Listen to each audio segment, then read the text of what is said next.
Hello, welcome back to Everlasting Summer. One girl now, just her left. I can't say that my morning was good, instead I woke up. Oh, absolutely broken. Ulyana, one girl left for a bad inning. The room was filled with the bright sunlight. Outside the window, birds were lightheartedly chirping. I reluctantly dragged myself into a sitting position and stretched. I slowly started to recall the events of the previous day. A trip, a silly ghost game, Ulyana falling asleep, and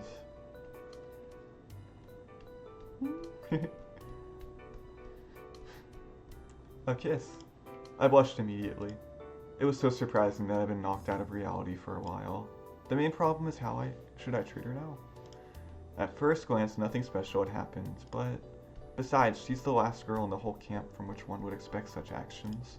She seemed to me, at best, to be a little sister, nothing more. But for her, apparently, I was more than a big brother. Though perhaps I just imagined all that, and there was no hidden meaning, deep motives, or allusions to far-reaching conclusions in this kiss. Just an expression of gratitude. Ulyana is definitely capable of extraordinary deeds, and could easily turn simple things into complicated ones.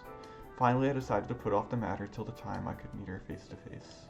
The clock showed 11, meaning Olga Dmitrievna didn't wake me up for breakfast. However, I shouldn't worry. There wasn't much time left until lunch. I took my bag of washing accessories and went to do my water procedures. I didn't meet anybody on the way. Probably all the pioneers are busy with their own things. The place near the basins was deserted too. Just 5 minutes later, I again stood in front of the camp leader's cabin, thinking of what to do next. Nothing worthwhile having come to my head. I sat in the deck chair and possibly could have stayed there until lunch, but I was drawn from my trance by a familiar voice. Hi.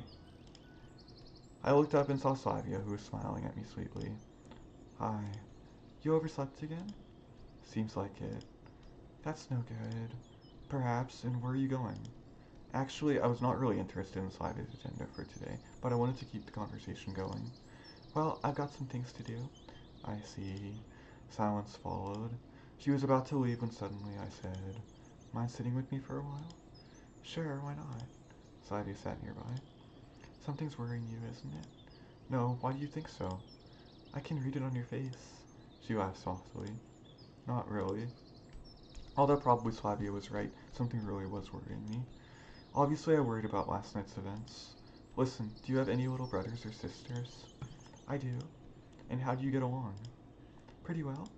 She smiled widely. And you? No, I don't, I said after a short pause. So why are you asking? I don't know, just... Do you always understand them? I try to. Sometimes I just cannot make out what children want. Suddenly I stopped for a moment. Slavia doesn't know that I am actually much older than I look. To her, I am still a child myself. Those who are younger... Why? Well, I cannot always understand the motivations of their actions. They often behave illogically. Weren't you as old as them at some time ago? She looked at me with surprise. Of course I was. At that moment it seemed to me that it had been a very long time ago. And when I looked at Ulyana, that time turned into a gulf of years. Well, think of yourself at that time. I was different. At least it seemed like that to me. Adults probably thought that way of you when you were younger too. If so, good for you. Slavia laughed again. And you? Did you also do stupid things? It depends on what age we're talking about. Well, let's say... the age of 14, for instance. Well, different things were happening, she said thoughtfully. Okay, that's nice, but it still doesn't make anything clear. Maybe that's the way it should be? Maybe. Slavia stood up, wished me goodbye, and left. I closed my eyes and fell asleep. The sound of the bell calling the pioneers for lunch woke me up. Although the sound was quiet and it was coming from far away, my body worked like a clockwork automaton. In due time, I was standing near the door of the canteen. And that's where I met Ulyana. Hi there. Yeah. I already ate. She laughed brightly and ran away. I didn't stop her. After all, I had nothing to say to her. I took a meal and was already heading to my favorite place in the corner, when suddenly someone grabbed me by the hand. Sit down right here. Alyssa's voice sounded menacing, but at the same time somehow pleading. What happened? I've got something to discuss with you, she said with a slightly softer tone. Okay. I sat down next to her. So, what's the subject? You were there yesterday. When she played that dumb prank with the bedsheet. It was pointless to lie to Alyssa. Yeah, I was there. That's... She laughed out loud. Why on earth did you do that? Alyssa instantly became serious and gave me a level look. Why don't you ask her? No, I'm asking you now, so you have to talk. I don't know, I rasped. Or you better tell me, why didn't the camp leader react? How should she react? I think you know. I looked at her skeptically. Well, she just did not realize who it was. Well, I must admit, Olga Dmitrievna's deductive abilities leave much to be desired. And then, it was you who brought her back last night? Nope, Shakespearean elves did that. I said, I said mockingly. What's the problem with that? No problem at all. Alyssa stared at her plate and started to eat with concentration. Also, she ran off to somewhere during the night and came back in a happy mood. Happy mood. Oh. And? Don't you know anything about that? Even if I do, why do you care? She gave me an intense gaze. Well, I do care. I would have never thought that she could be concerned about someone besides herself. Nothing like that happened, if you'd like to know. Nah, it's not about that. Alyssa replied shortly without looking at me. Probably was a bad idea to bring up this subject. By the way, what's that like that? What do you mean? What you just said? What's that I just said? I tried to joke around to confuse her. Hey, listen to me. I'm watching you. Oh, I'm so scared, I said roughly, took my tray and left the table. I definitely wasn't afraid of Alyssa's words, even though they sounded like a threat. In fact, I was more interested by her concern for Ulyana. Of all the local inhabitants, she was surely the last one you would expect to worry about another person. I walked out of the canteen and into a real furnace. The sun blazed so ruthlessly that nobody could stay under his scorching rays. It was time to find some cool and shady place. And the beach seemed like the best place for this. Oddly enough, the beach was not crowded. Perhaps most of the pioneers were scared of the scorching heat, or maybe they just decided to take a nap after lunch. I didn't bring my swimming trunks, so I just sat under an umbrella and began to watch the swimmers. There was no one I knew, and it was better that way, as I had an opportunity to sit quietly and think. 5.5 days have already passed since my arrival, and what has changed? There were a couple of unexplained but completely harmless events, but all in all, it was just a regular pioneer camp. And this was making me even more frightened. What's going to happen next? Another day, another week, and what's going to happen after the session's over? I've got nowhere to return to. Maybe in this time I hadn't been born yet, or even worse. After thinking all this over for a few minutes, I went back to yesterday evening. Strange, but I worried about it much more than before. On the one hand, I wanted to say something to make the situation clear, but on the other hand, I avoided any meeting with Ulyana by all means, afraid of making a fool of myself with the wrong word or gesture. I closed my eyes and dozed off for a while. Oh, pretty. When I woke up, I saw Lena by my side. Lena in her swimsuit. How long have you been sitting here? I asked in surprise. Not too long. Strange that she did not wake me up. Did something happen? I don't know why, but my sixth sense was telling me that she's eager to say something but doesn't dare. No, what about you? Neither. Are you sure? Of course. I smiled. Then what do you want to talk about? Why would you think I want to talk? It seems like it. Nah, not really. A long silence ensued. Do you have any little brothers or sisters? No, what about you? I don't. So why would you ask that? Sometimes I think that I don't understand children at all.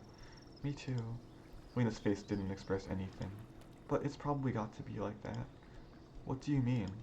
How should I treat them then? Treat them the way you think is right. Well, that's the whole idea. I don't know what is right and what is wrong. The more you think about it, the more you'll regret the mistake. Well, that's true, but it doesn't help. I was somewhat surprised by such profound words from Lena. Of course, she said all that with a trace of shyness or modesty and without inappropriate openness, but still. You mean that I should follow the first idea I get off the top of my head? I laughed. As the saying goes, your first thought is the right one. Do you believe that? I don't know. We sat there for some time, then she stood up. Well, I've got to go. Thanks for the conversation. Don't mention it. Lena smiled faintly. I lay down and stared at the burning sun. Your first thought is right, huh? And what if my first thought was to kiss her back?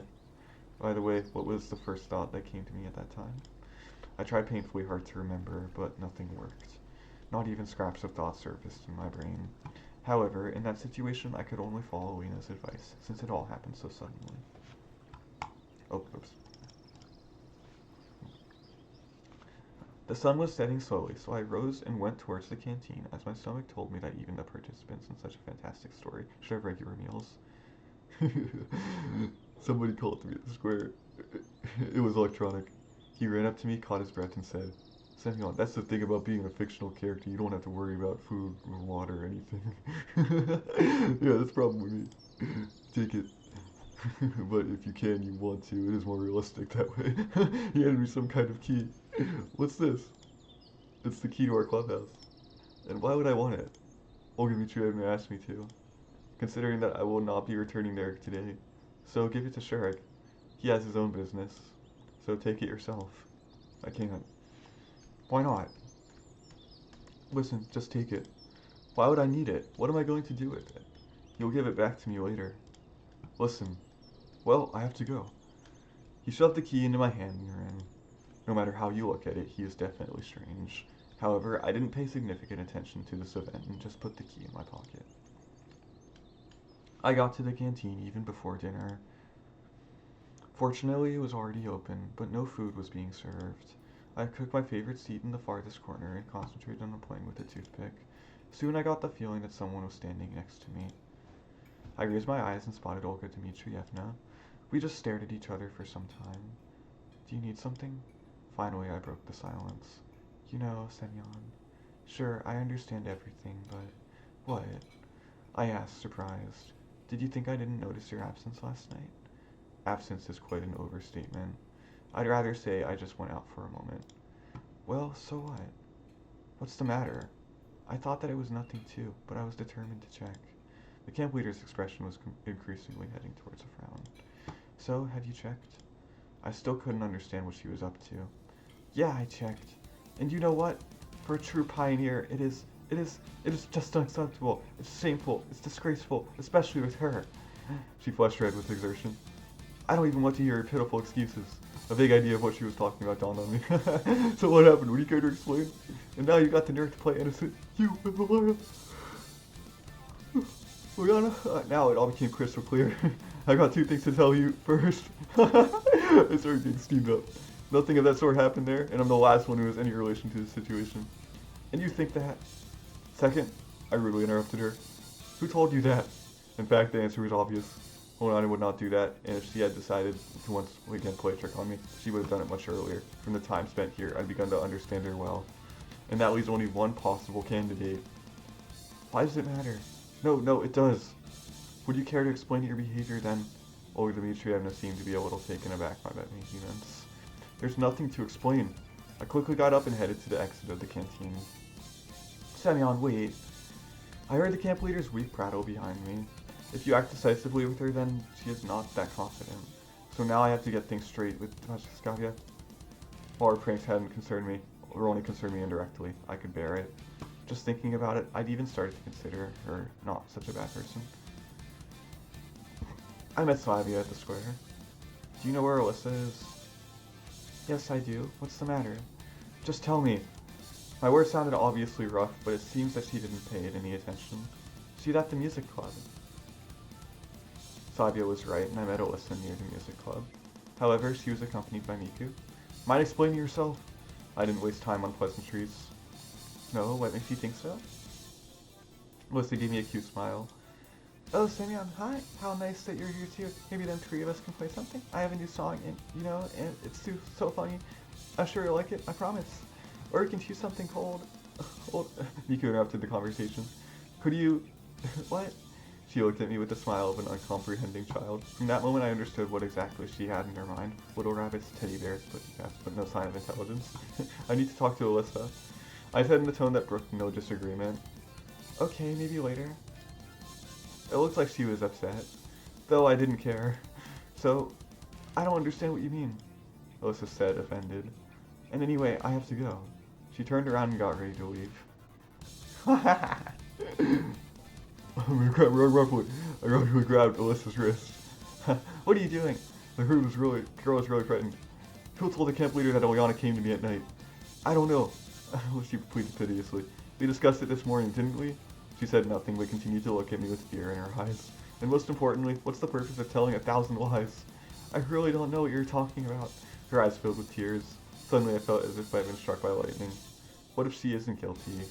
And why did I immediately think of her? Anyone else could have easily seen us at night.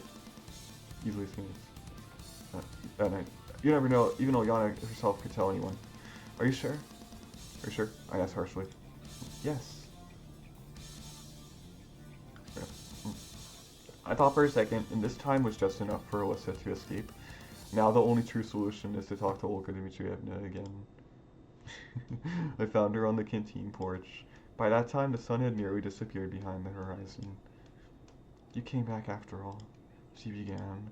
Olga Dmitrievna, could you tell me honestly who told you about it? I've just spoken to Devashskaya. It's not her. Ulyana wouldn't do it herself, so who? In fact, I myself didn't realize why I needed to know this.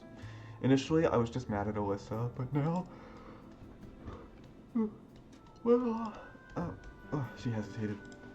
Some strange girl, but this still doesn't... A strange girl? Well, yes, not from our camp, it seems. Why did she tell you about this? How should I know? Olga Dmitrievna, but this is... I took a deep breath and turned away. Just why does she have to obviously lie? Although, maybe she is trying to protect somebody? Let's say... Oh, I cannot even imagine. Alright. I said quietly and walked briskly away from the canteen. I had absolutely no desire to continue listening to Olga Dmitrievna's stupid lies. Our so-called camp leader. I walked aimlessly, completely lost in thought. Are you on guard duty? I heard a cheerful voice from behind. It was Ulyana. Nothing special, just... Seems like there was no chance of finding out who Olga Dmitrievna's informer was, and yesterday's incident was hushed up somehow, so I decided not to think about it. What do you have planned for the evening? Nothing, I guess. After all my frantic attempts to uncover the truth, I felt some inexplicable guilt before Alyssa and Ulyana. What exactly the guilt before Ulyana was about was completely unclear, though. Then I have a suggestion. What is it? I brought a video cassette from home. Her eyes flashed conspiratorially, and I couldn't even remember when the last time I had watched or heard something recorded on a cassette was. With a cool movie on it.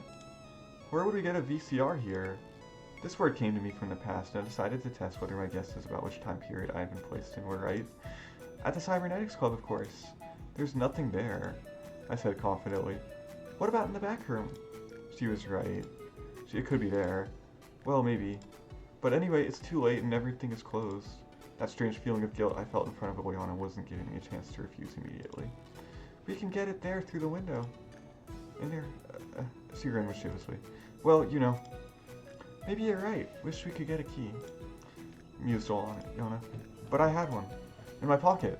And I just remembered about it. Now that you mentioned it, yes, I got a key. Next time I'd better think before I speak. That's good. Then I'll quickly run to get the tape. You wait here and I'll be right back. She disappeared before I could even open my mouth. It's strange that she wasn't surprised that the key to the Cybernetics Club mysteriously happened to be in my pocket at the right place and time. But in any case, I had to decide what to do next. The most right and logical thing would be to not go anywhere with her.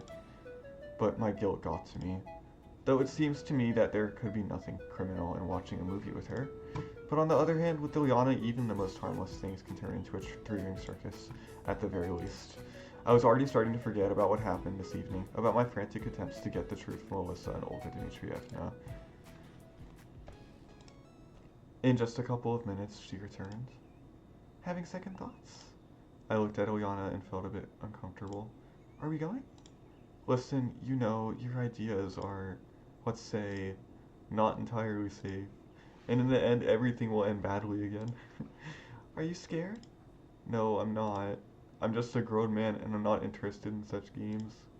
Grown man? She laughed. Indeed, I forgot that I look 17 at most. What makes you think so? It's really hard to accept, but I had nothing to say to that. Thinking about it the whole time I spent here, I did not display any particular forethought, nor life experience, nor cold, balanced assessment of the situation. Though the other question is, did I ever show those in that life? In fact, even if I think, I would recall some examples, of course, but... Okay, let's go. I was so offended by Ulyana's words that I asked. And what is a grown man in your opinion?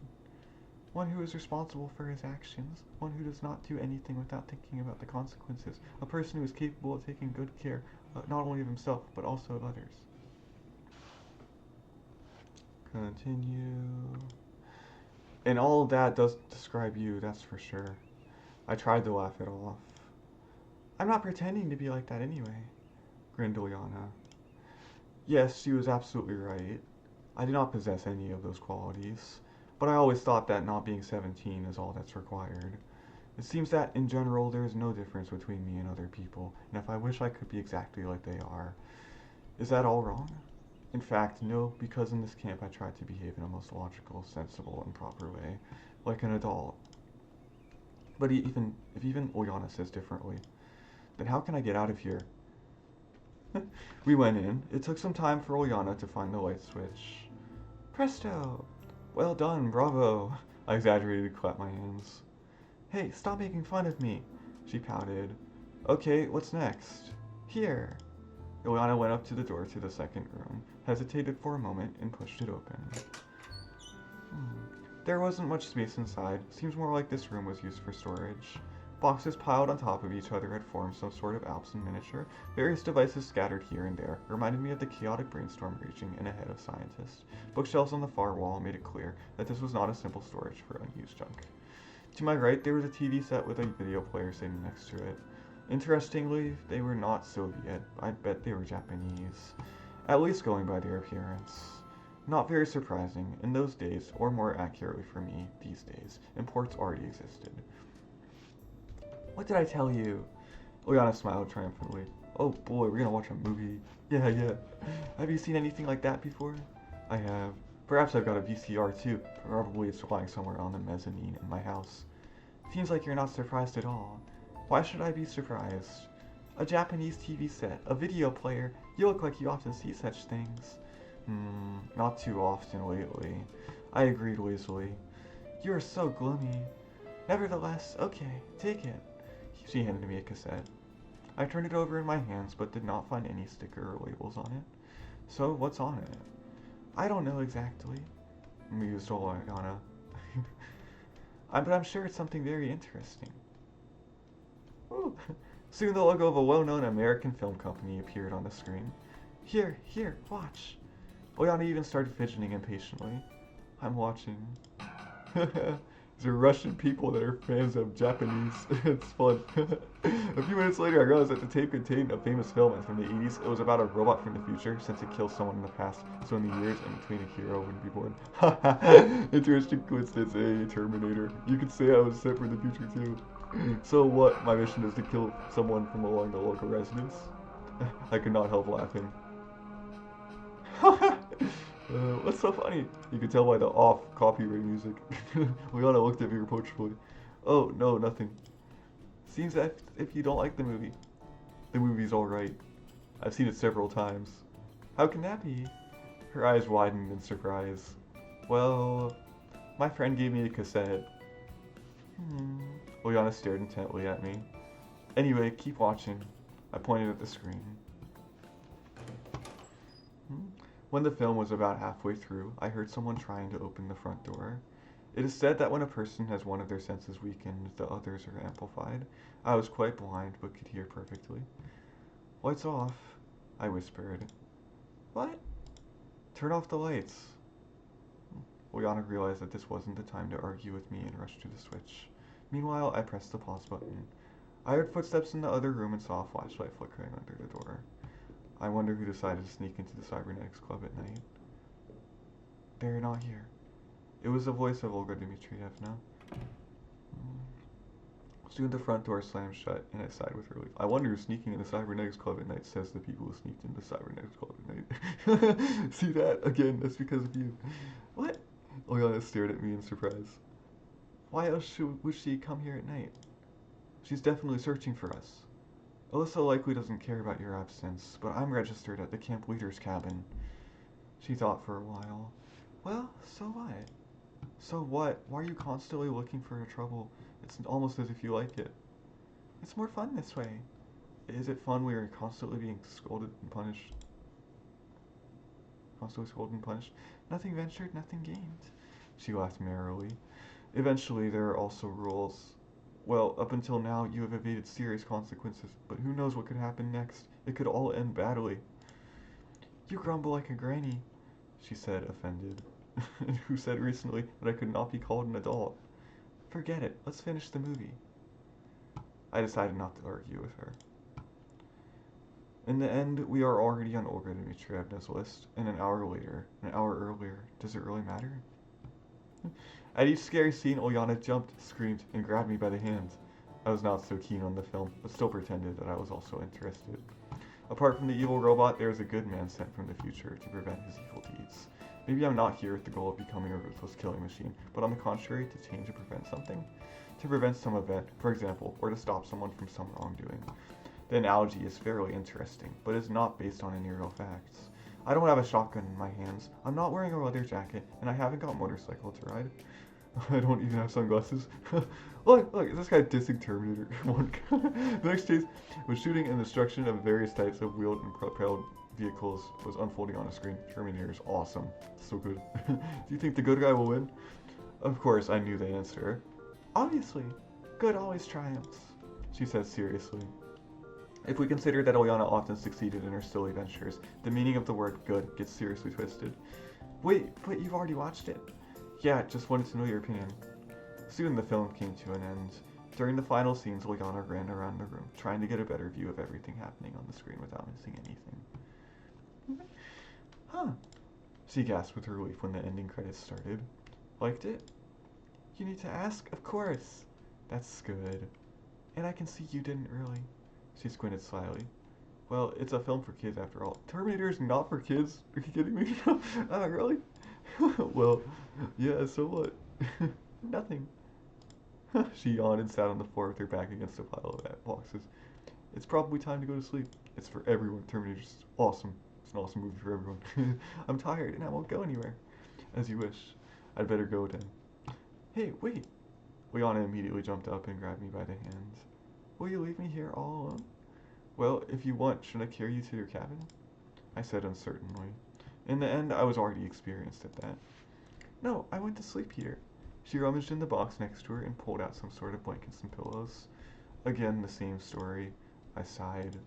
Just think, Olga Dmitrievna is already looking for us, and if we spend all night here... Well, firstly, she is looking for you. That has nothing to do with me, laughed Ulyana. Even if that's so, then you'll be caught too. What makes you say that? And even if I do get caught, that's okay. I'm used to it.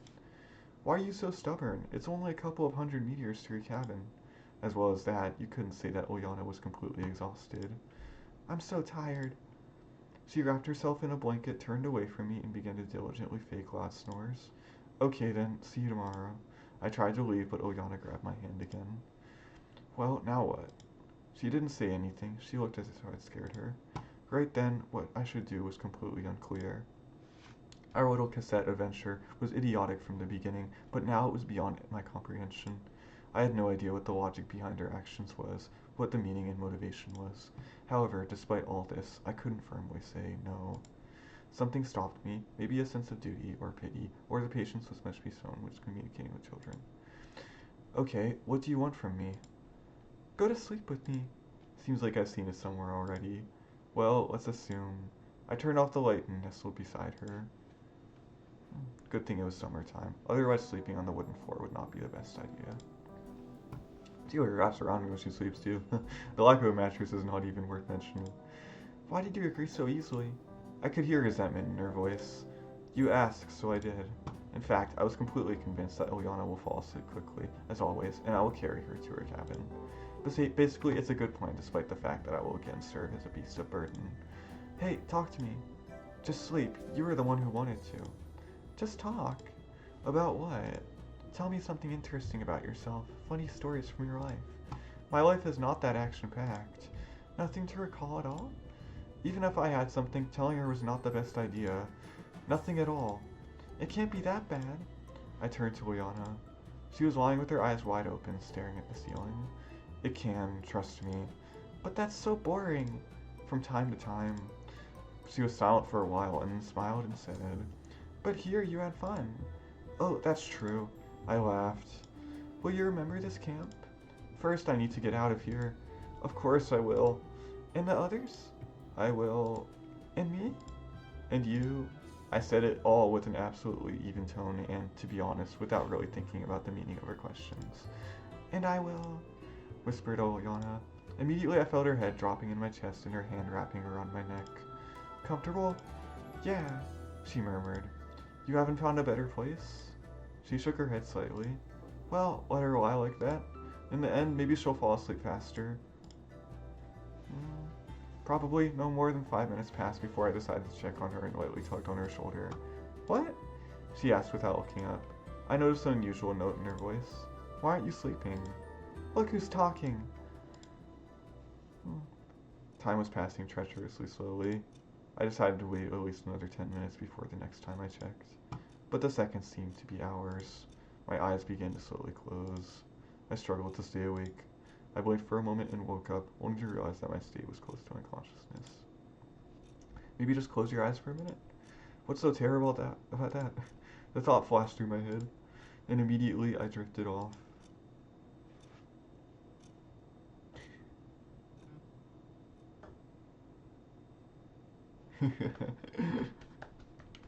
Alright, well, get a good sleep.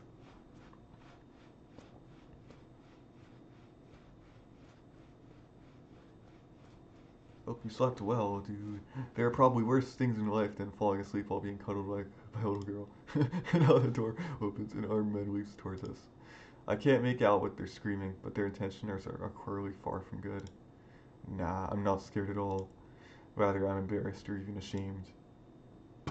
When I opened my eyes, it took me some time to realize where exactly I was. It was dark in here. Only a dim light was gleaming under the door. Why do they make storage rooms without windows? Although obviously that's the way it should be, but why on earth would anyone bring a TV set and a VCR in here then?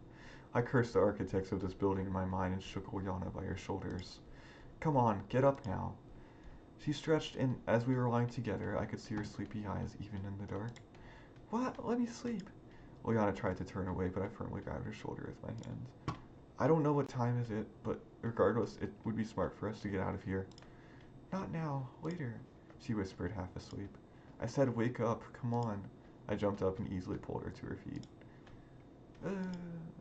Moaned Ulyana with frustration in her voice. I started to look for the light switch, but then suddenly heard footsteps outside the door. My heart sank. Why so early?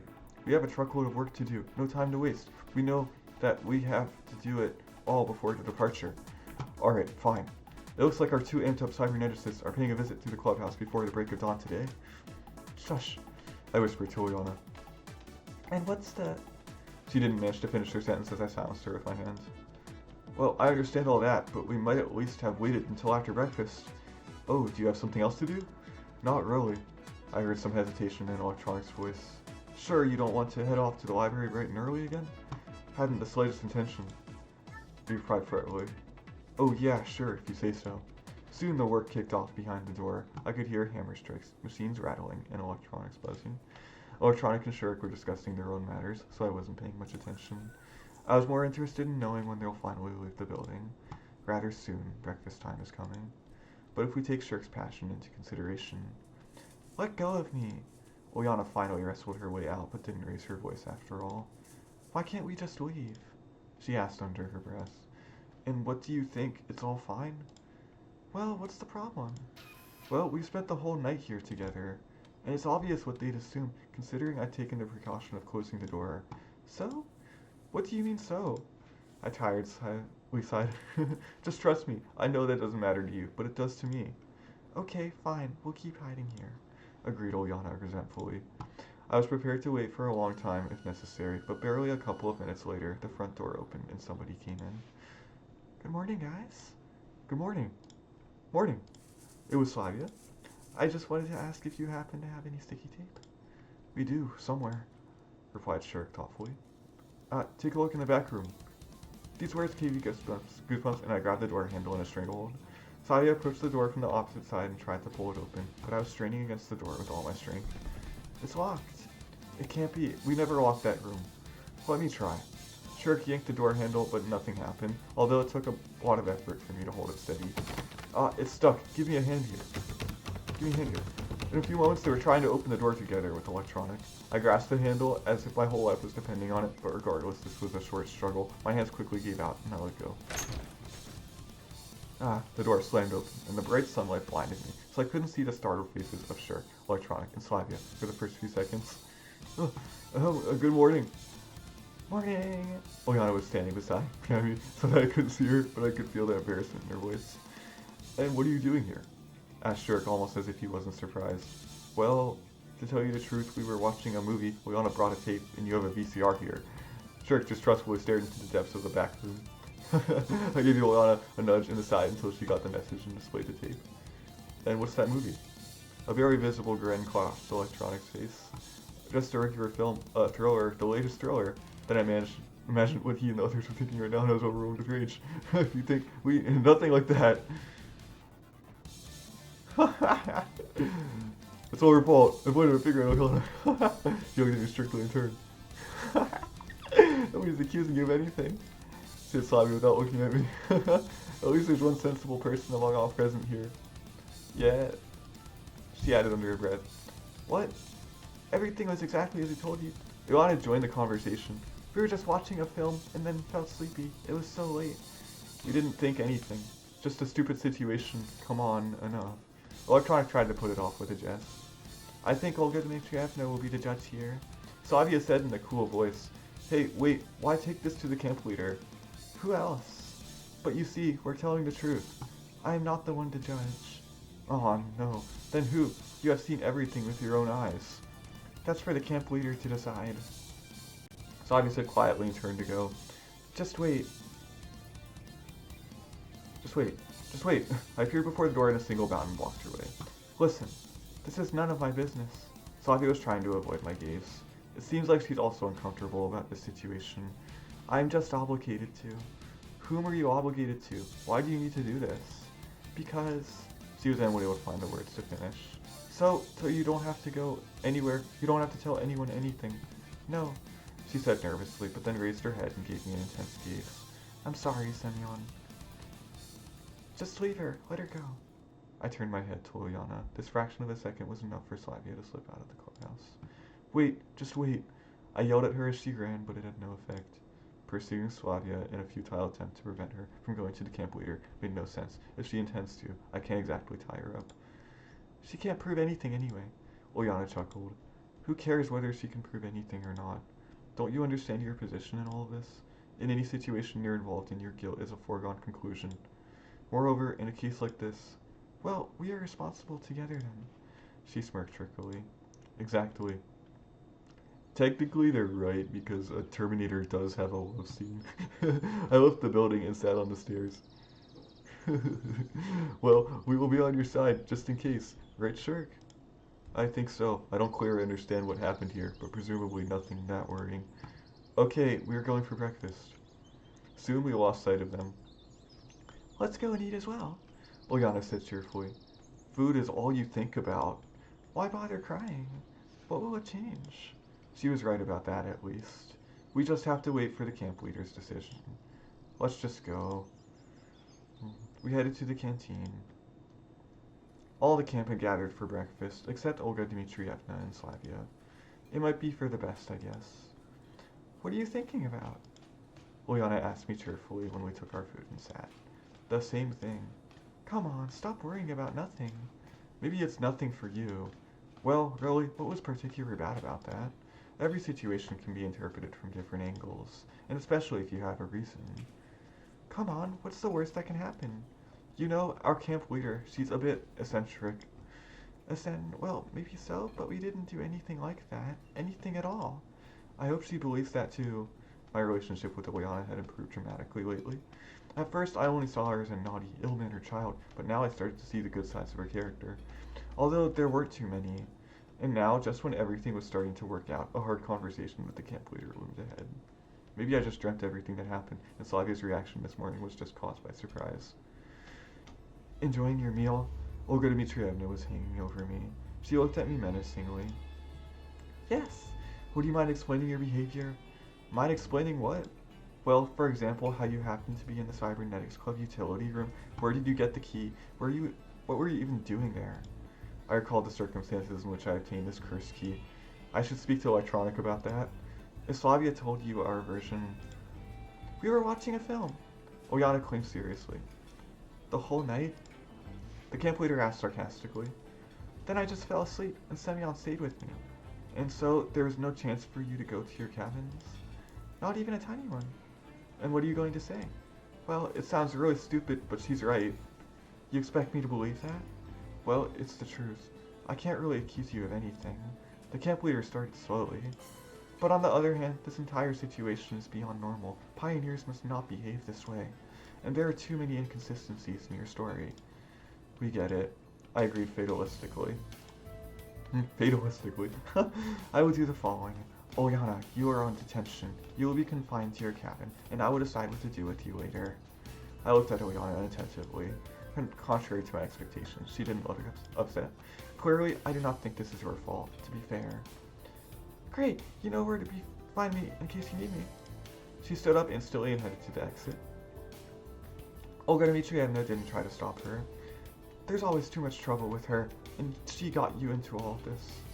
I don't really get what she got me into. And you seem to be too harsh on her. Show me another pioneer like her. The camp leader laughed. When she receives detentions for misbehaving, that's another story, but here... Actually, I don't really understand what was indeed going on, but my duty is to look after your moral character, and the situation is suspicious, highly suspicious. And how long are you going to keep her imprisoned? I don't know. Olga Dmitrievna ponders for some time. Today is the departure. But in these circumstances... What departure? I jumped at the word. The term is ending today. This is the last day. What? It was the only response I could squeeze out. The last day, meaning... I'll finally be able to leave this darn camp. Maybe it's time for my suffering to end, and I'll get back to my ordinary reality. But why so suddenly? Sudden for who? I talked about it in the lineup. She has a point. At the lineups, I was usually sleeping or looking around and didn't really listen to the announcements. And at what time? At about 5 o'clock. Don't forget to get ready. I hardly have anything to pack. She stood up, took a tray, and was going to leave. So what's going to happen to Ulyana? I don't know yet. I told you. She will probably leave later. How's that? Not with everyone? Well, yes. Is that normal? I was truly surprised. What's wrong with it? I don't know about wrong, but it's quite strange for sure. Well, I still have work to do. I dug aimlessly at my porridge, which had gone cold long ago. Departure, the possibility of getting out of here. But on the other hand, Ulyana, I myself felt guilty before her. In the end, she was penalized, while I, at the same time, wasn't. That's not fair. No, it's not like I wanted to share her misery, but I don't think that it's fair that she sits there locked up. Well, there is some time before leaving. It should be quite enough to make the situation clear. First, I decided to talk with Slavia. I hope she has calmed down. I gotten used to finding Slavia at the square, so I went there without any doubts. Why exactly there? Because in this camp I predominantly met her there. But there wasn't a single soul near Genda's Haven. I stood there for a while looking at the monument, then headed to the library. It makes sense that Zhenya could know where her neighbor is right now. After knocking at the door, I recalled my previous experience. This was not a useless mannerism. I went in. Zhenya distracted herself from her book and looked closely at me. What do you want? What's wrong? Why do you react like that? I can't even come in. What, you came here for no reason? I doubt you wanted to read something. Well, no. The classics of Marxist-Leninism weren't my favorite literature. I wanted to know where Slavia is. Why do you want to know? She said that as if she was sure that the conversation is over, and that she proceeded with her reading. Well, since I'm asking, clearly I need to know. She'll be on the pier. Zhenya answered indifferently. Thanks. Learning what I wanted to know, I hurried out of this stronghold of malice. Yes, Zhenya has a tough spirit. At least I have issues understanding her. On the pier, some pioneers were pulling boats in the docks, while others were running around with oars or ropes. After looking closely, I noticed Slavia, who sat quite far away near the water. Cleaning up? I asked the most neutral question that came to my mind. Yep. She answered without turning. Listen, I want to talk about Ulyana? Well, yeah. Honestly speaking, I had no idea what to talk about. Savia found us in the storage room, got it wrong, and told everything to the camp leader. Now it's not her concern anymore, if you think about it. On the other hand, it would be a waste of time to talk to Olga Dmitrievna now. Maybe I just subconsciously wanted to understand Savia's reasoning, to be able to absolve her somehow. So, what did you want to say? Well, Ulyana got punished. Maybe she won't even leave with us. No wonder. I just wanted to explain to you that nothing special happened there. Frankly speaking, I don't know. I just had to report everything. So you did. Did it leave anyone better off? I mumbled to myself. Of course I'm not sure that it was right, she said confusedly. Well, what's done is done. Do you think it's possible to get Ulyana freed from house arrest? You're worrying about her so much. Savia finally looked at me and smiled. Not about her, about justice. While I was a bit confused, I found the right answer. Well, you know our camp leader. I do, that's for sure. Just wait, she'll calm down eventually. Yes, I guess that was the best decision. Yes, you're right. I stood near her in silence for some time. Savia didn't seem eager to keep on talking. Still, there was some sense of incompleteness, but faced with the idea of this uncomfortable situation lasting for several hours, I decided not to be a burden. Okay, I'll go then. See you, she smiled. In the middle of the square, I stopped to think. There's still a lot of time till the departure, and I have nothing to do. Just yesterday, when it seemed like I was stuck here forever, and had lots of time, even though there was actually very little, I felt a need to think and act faster.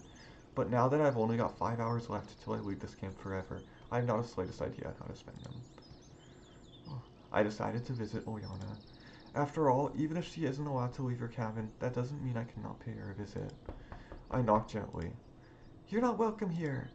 An angry voice sounded from behind the door. I pulled on the handle and entered. Hail, prisoner! Oh, it's you! Ulyana said disappointedly. And what, am I the only one who isn't welcome here? I tried to smile. Why did you come? Well, I thought that you'd be bored here all alone. I'm fine. Where is Alyssa? As you can see, not here. Come on, why are you so angry? In the morning you were in a much better mood. Angry? Me? Not me, that's for sure. You have nothing else to do, so you came here, right? Yeah, my bad. I sighed theatrically and hung my head. Well, sit down then. I sat on the opposite bed. So, tell me something. Let's come up with a way to prove Olga Dmitrievna that we did nothing wrong.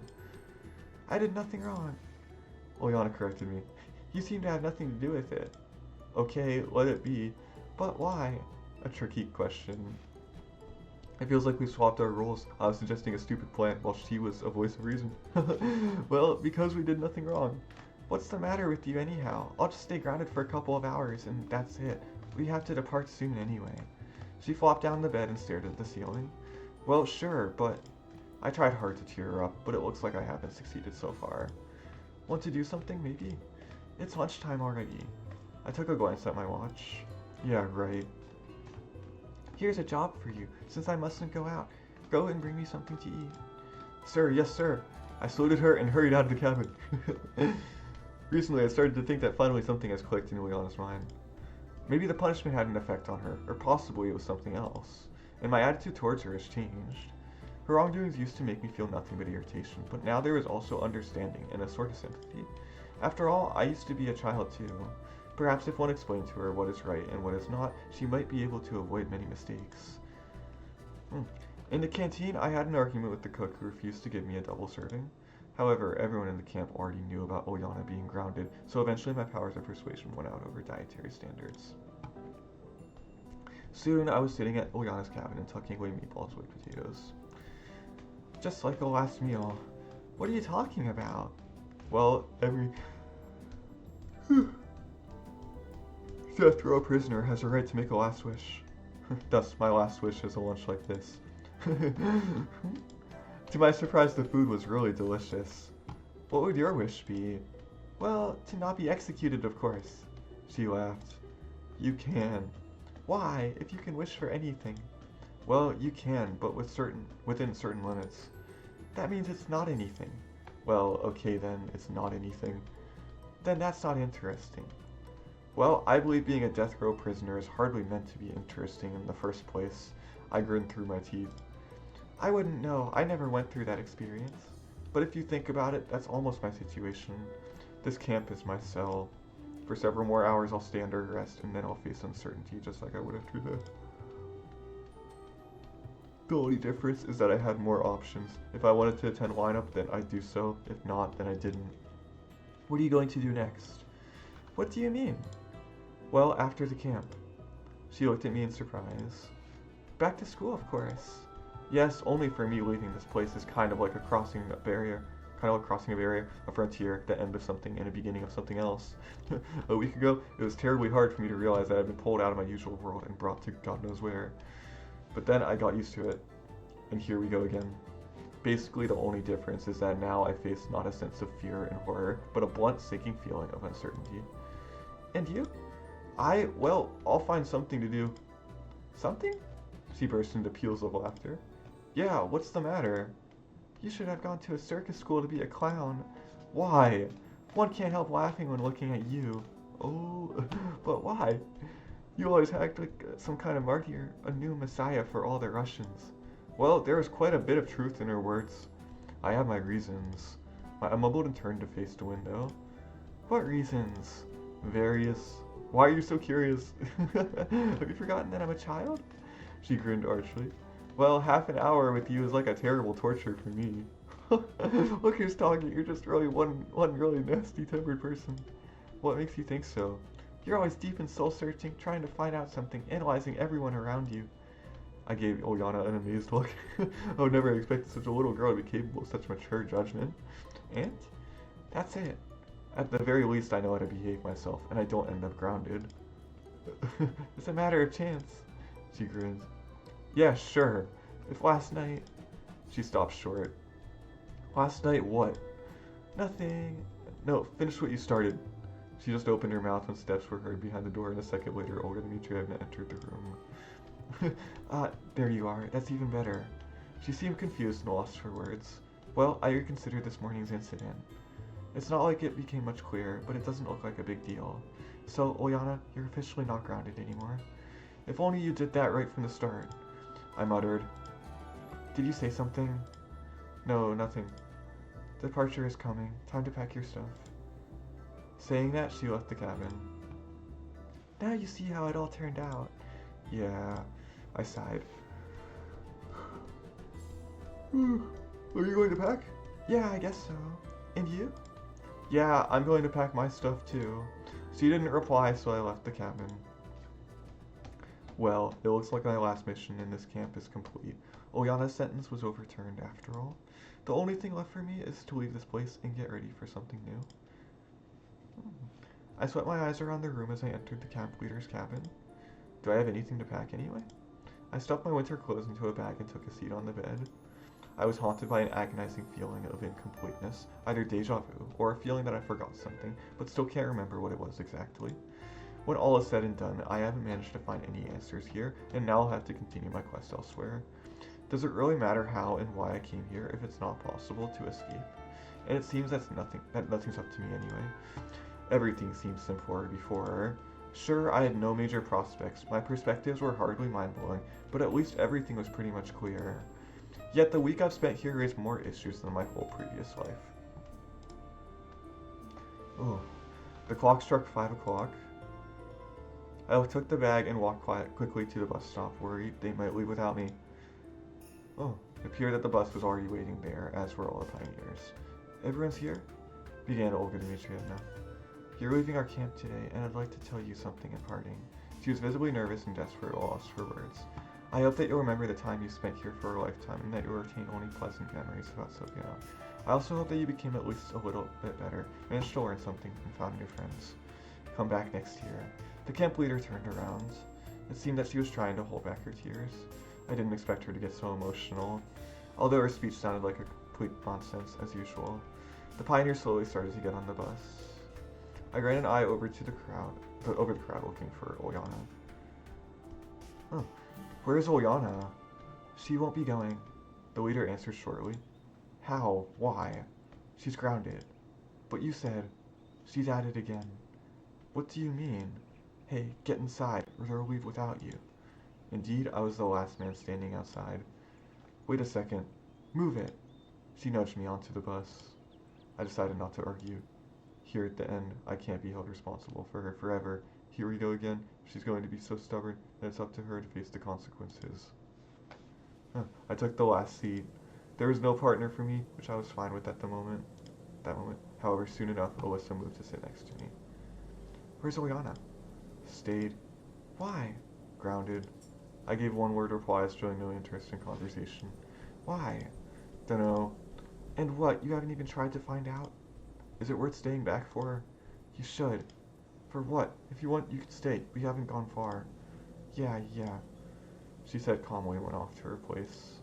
Savia and Zhenya were sitting in front seats and talking with enthusiasm about something. Lena, Miku, Shirk, Electronic were sitting closer to me and playing cards. Alyssa and some other girl were looking through a magazine. Probably I was the only one who had nothing much to do. I caught myself thinking that I still felt a bit guilty about what happened to Ulyana. But what could I do?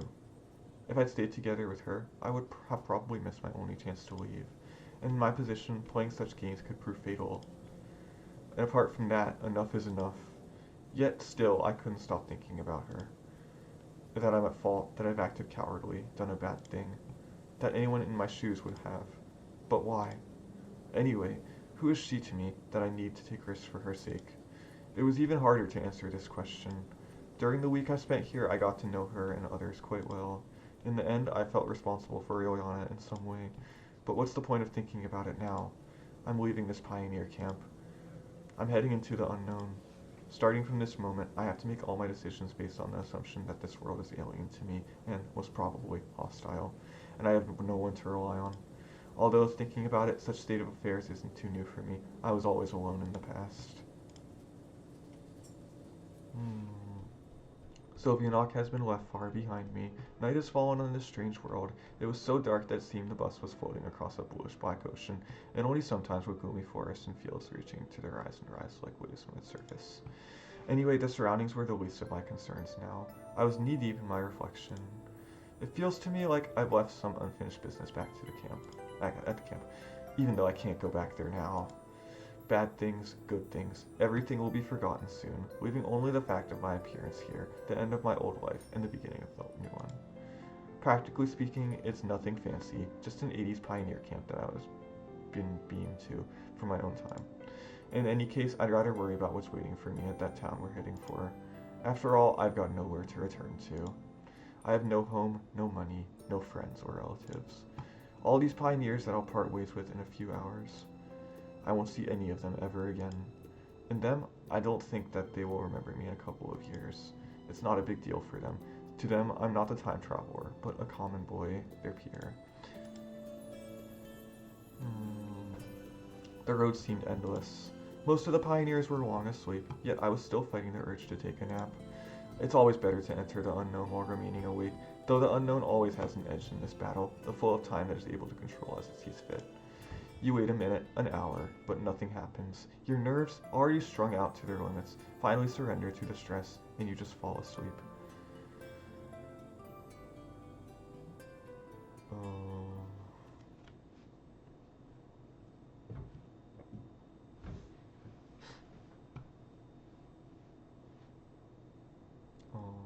No, Ulyana. She got left there, all alone. It felt like I hadn't slept at all. It happens all the time. You just close your eyes and fall asleep. The hour hand makes several turns. The morning comes and you wake up, but it feels like you just blinked. I yawned so wide that I almost broke my jaw and jumped up because of the pain. Something was wrong. Though not something. Everything was wrong. I was back in my apartment. But how can that be possible? I began to panic and I started to run around my room in the hope of calming myself down. Physical tiredness can often overcome an emotional one. My head was empty, fear and terror took over my whole being. And some kind of a song was floating in my mind, maybe a prayer, or maybe just an incoherent jumble of thoughts designed, if not to calm me down, then at least to distract me from my panic. It was about half an hour before I collapsed on the floor, exhausted, and fixed my eyes on the ceiling. It seems like I had not gone anywhere. The old chandelier looked down at me unkindly with its dusty lamps. The cracks in the plaster were in the same places, and the unstuck wallpaper hadn't slipped down even a little. Was it really a dream? But it can't be. It just can't be. I spent an entire week in that pioneer camp. I was definitely there. I remember everything perfectly, from my awakening aboard the bus straight up to the departure. Neither dreams nor hallucinations can be that real. Somehow I stood up, went to the kitchen, filled a glass with water, and returned to the room. The blood was still hammering in my temples, but at least the terror of the first few minutes was gone. Or had just taken a break. I concentrated on the last thing I remembered. It was the departure from the camp. That night, the bus bouncing over the bumps, the dirty, murky glass, beyond which almost nothing was visible, and the pioneers. I'd been absolutely positive that I would never return. Or just didn't think about it.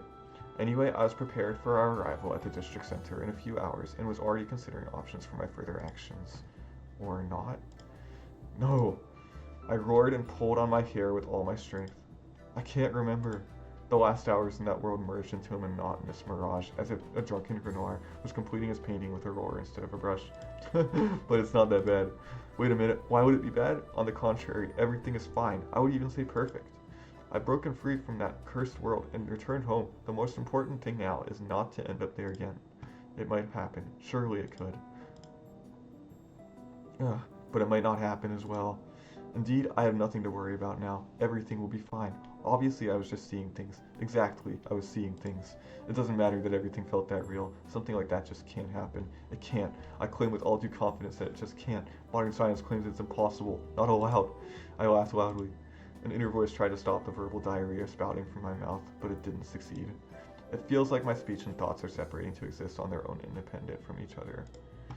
My brain prompted me to calm down and try to analyze the situation, while my tongue simply tried to ease the stress by throwing new and new meaningless words out into the air. Finally, I was somehow able to pull myself together. I pulled the curtains open and looked out the window. The night city looked exactly the same as it did a week ago. The view brought my mind back to reality, at least to some extent.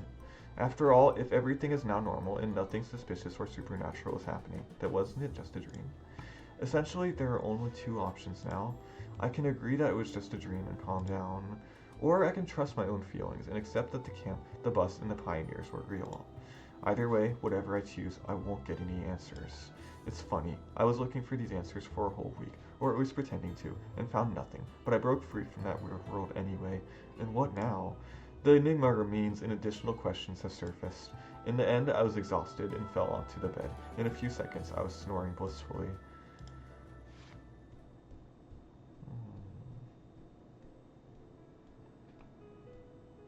Oh. Much time has passed from the moment I came back from Sylvianok, and a lot has changed in my life. The first week, I was racking my brains trying to summarize in detail everything that had happened, creating graphs and diagrams, writing to forums discussing paranormal phenomena. I even planned to visit a psychic. In the end, it resulted in nothing, just as one would expect. It's no wonder. I was just a human being, but these events obviously were the affair of a supreme mind. If a caveman found himself in the early 21st century, even he would understand more than me. Well, at first he would think that a cell phone that transmits someone's speech dozens of kilometers away by the will of God is a miracle, but no one can get used to it. Maybe if he completed secondary and higher technical education, he would even be able to understand how mobile communications work. It's a basic, exaggerated example, just as unreal as everything I experienced. I'm unlikely to ever understand how it worked, or who was behind it, and I doubt that I could get used to it, if it were to happen again. But one question troubled me ever since. Why? Why me? What did I, or did I not, do to deserve this bad or good luck? Sure, in sci-fi novels, wonders often occur to quite ordinary people, but that was just a matter of chance. But I was absolutely positive that these events have occurred for some reason, just like a random sci-fi hero who traveled 1,000 years forward in time, leaving him in the wrong time and place. But in the future, no one knew him. Everyone thought that he was just a madman. But in my situation, they were expecting me at the camp. At least the camp leader was. How should I respond to that? Maybe I was picked out at random to be studied later on. Even so, the question of why not only still stands, but rather becomes even more important. After not finding any sufficient explanation, I returned to my usual existence. But now I wasn't just sitting at the computer 24/7, wiping the F5 button free of dust. New interests came into my life, but I couldn't tell myself what they were, and suddenly I wanted to get into higher education. Not to find a job and not because it's necessary, just because I remember how much fun I'd had during the first year of education. Chatting with course mates, days of lighthearted, youthful fun, plenty of the energy that I'd lacked so much over the last few years. A truly great man once said, any man who reads too much and uses his own brain too little falls into lazy habits of thinking. It's hard to argue with that logic. An ordinary man will not sit around because he is lazy, but because a given subject is just of no interest to him. For instance, I'm not interested in knitting, so does it mean that I'm a slacker if I don't make a couple of wool sweaters per month? But feeling too lazy to open a book, that's something I can understand. Although I like reading, when I start thinking that I have to get through a huge novel page by page, and even if it is interesting, even if it absorbs me so completely that I can't turn away, that part will only come later. For now, all I need is to get a book from a shelf and open it, but I feel too lazy. I don't know what exactly influenced me, but about a half of my time, instead of the 5 to 10% of it from before, I was occupied with something useful. I read, wrote, studied something new, and engaged in sports. At least, I exercised in the morning. Sometimes I thought that it was the influence of the camp. One can't rule out that possibility. For all 7 days there, I was participating in social activities, verbal communication with others, in amounts that before would have caused terror and severe introversion in me. On the other hand, it's not so easy to change one's personality in a single week, especially for someone as stubborn as me. But it is easy to point them in a new direction, show them a guiding line.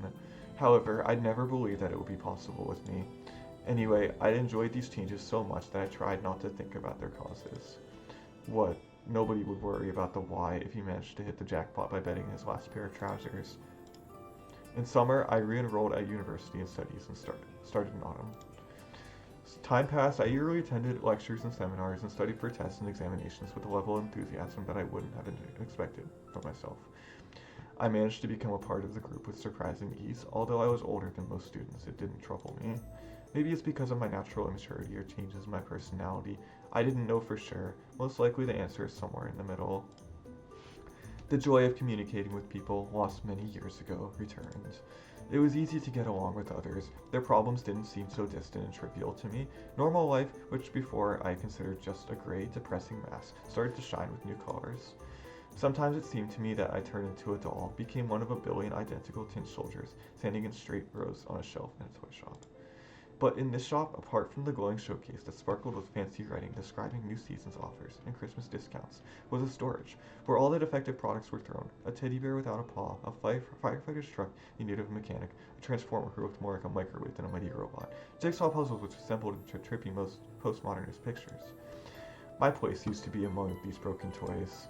And while some of them could take refuge in charity drives or an orphanage, my only fate was being dumped and recycled again. So I couldn't help enjoying such changes in my life. It was the last lesson of the hardest subject this term. Most students didn't like it, because of its difficulty and the hard-to-understand teacher, I suppose. But I found a kind of pleasure in dealing with tables, graphs, and diagrams. Counting the figures by pieces, I arranged them in columns and lines in the right order, summing up, subtracting, dividing, and multiplying, and using them to get a precise picture of any unit. No number could avoid my attentive gaze. All of them would be captured, calculated, analyzed. Each of them would get an index number and a place in their proper cell. After its arrival, every digit will be assigned a bunk, work uniform, and off-duty clothes, and will be sent to perform its designated task.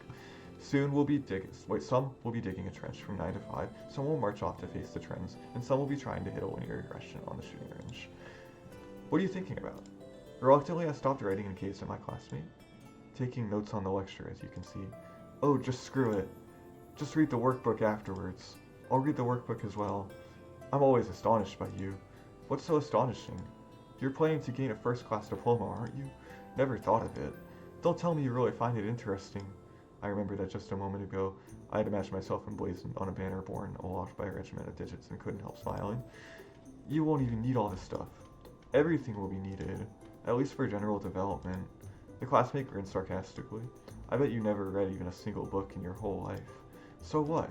He asked challengingly. Just stating a fact. And you were always somewhere up in the clouds. He was right about that. Although I'd regained part of my lost social skills, I often slipped out of touch with reality, dreaming of something else. You say it like it's a bad thing. And there's nothing wrong with not reading books either. Human beings can't have only material needs, I said philosophically, mocking him. Oh, you're such a downer. Oh. The lecture was approaching its end, and I began to plan out the rest of the day. Need to buy some groceries and later finish a project and send it to the client, and then I got to write down notes. And then in the evening, I can just read or watch something.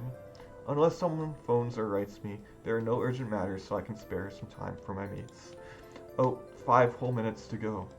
I looked at my phone and realized that it is exactly a year after I returned from the Soviet pioneer camp. My soul felt warmer from such thoughts, and I smiled blissfully. It's not often anymore that I recall those events. Obviously, one can't just forget something like that, those moments of something bizarre and extraordinary that are engraved in my memory forever. Normally, even the happiest moments fade and just reminiscences of them remain, nothing more, but the week spent in Soviet was different. I remembered everything in perfect detail, the terror of the first minutes after waking up in the bus, the first day, hard, full of surprises and amazing acquaintances, tearful and carefree pranks with Ulyana. Just take that trick with the ghosts, for instance. The best Soviet comedians would envy it, and the pioneers had such expressions. They were dying laughing. It sure would be nice to meet Ulyana in real life. Well, she is not always perfect. She's hyperactive, and she doesn't have any idea about good manners, but one doesn't meet such a sincere, carelessly cheerful, and energetic person very often. Maybe she gave some of that energy to me. It makes the fact that she had to stay behind even sadder. Of course, it's just a dream, a figment of my imagination. Although you still can worry about book and film characters. One laughs and cries with them and feels their pain. Same thing for me. It seems that if I had acted differently, this story would have had an even more joyful happy end. However, I'm sure that Ulyana is happy in that world. I just can't imagine her being upset for longer than 5 minutes. Her optimism will help her to find a way, even the most difficult situations. I wonder what she will look like when she grows up. The bell rang. My classmate stood up and looked at me keenly. Okay, see ya. Can I crib notes from you later? If you had been writing down on your own during the lecture, you wouldn't need any. So can I? Okay, fine. Cheers! He smiled and left the lecture hall. Slowly, I packed all my exercise books and textbooks up into my backpack and looked around the empty hall. For a moment, I could almost smell the knowledge in the air, like sea salt in the air on the deck of a ship. Thousands and thousands of students came here to study, to learn something new, or to forget something they used to know. Some slept through the lectures, some wrote them down attentively, just like me, but nobody was completely indifferent. Those who didn't care stayed home, pulled the curtains across the windows, and fixed their eyes on the monitor. I sighed reluctantly and left the lecture hall, and with the firm intention of not wasting this day.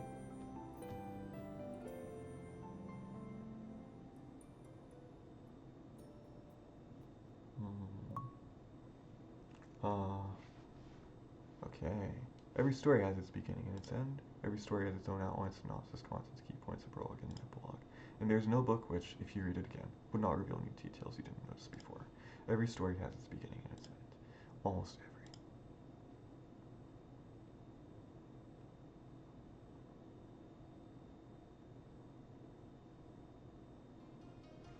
Okay, done. Oh.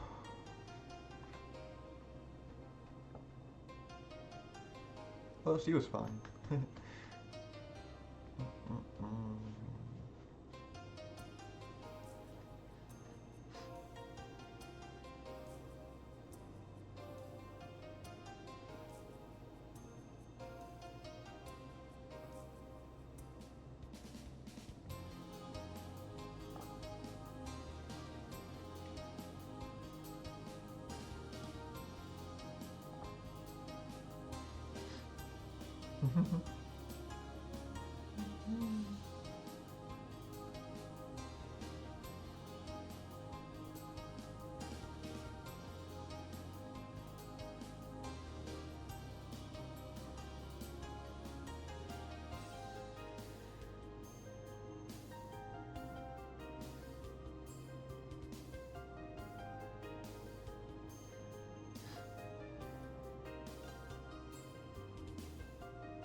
They're done. I think that's all the bad endings, right? Yep. Okay. Got 'em. Next time, good endings. Bye.